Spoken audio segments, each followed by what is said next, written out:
تشیع جن مشکلات میں پڑ گیا ہے وہ یہ کہ اپنے دین اور اپنے اعتقادات کے پابند نہیں ہیں ہم تذکروں میں مخالفین کے سامنے امامت کے رٹ لگاتے ہیں، لیکن جب اپنی باری آتی ہے اپنے اندر جب ہوتے ہیں پھر بھول جاتے ہیں امامت کو، پھر ولایت کو بھول جاتے ہیں، پھر جمہوریت کی طرف، گوسالوں کی طرف، بچڑوں کی طرف چلے جاتے ہیں۔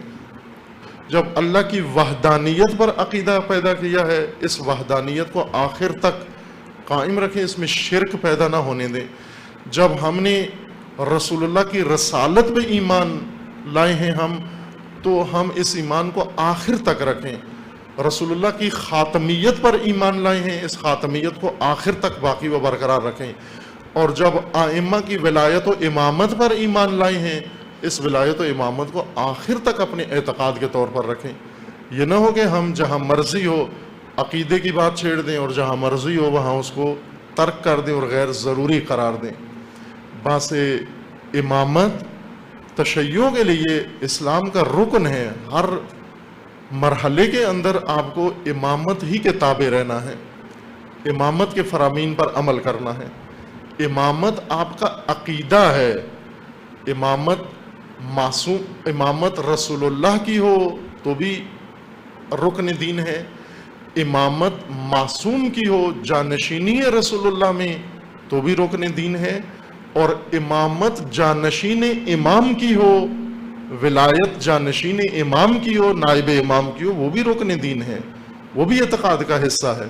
یہ نہیں کہ وہ سیاست ہے کہ ولایت معصوم، ولایت اللہ دین ہے، ولایت رسول اللہ دین ہے، ولایت معصوم دین ہے اور ولایت فقی سیاست ہے۔ نہ، جس طرح ولایت اللہ دین ہے، ولایت رسول اللہ دین ہے، ولایت معصوم دین ہے، ولایت نائب معصوم بھی دین ہے، چونکہ انہوں نے مقرر کیا ہے، بندوں نے تو نہیں چنا۔ اور یوں تو نہیں ہوا کہ فقی کو بندوں نے چنا ہے لہذا اس کا کوئی تقدس نہیں ہے۔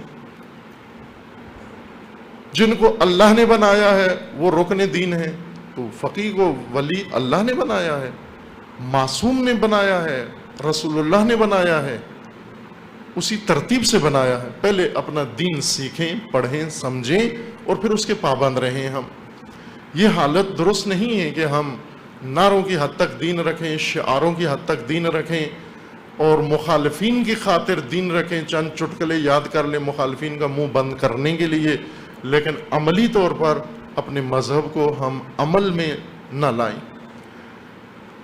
ولی امر مسلمین کے فرامین حجیت رکھتے ہیں جب وہ صراحت کے ساتھ امت اسلامیہ کو خطاب کریں،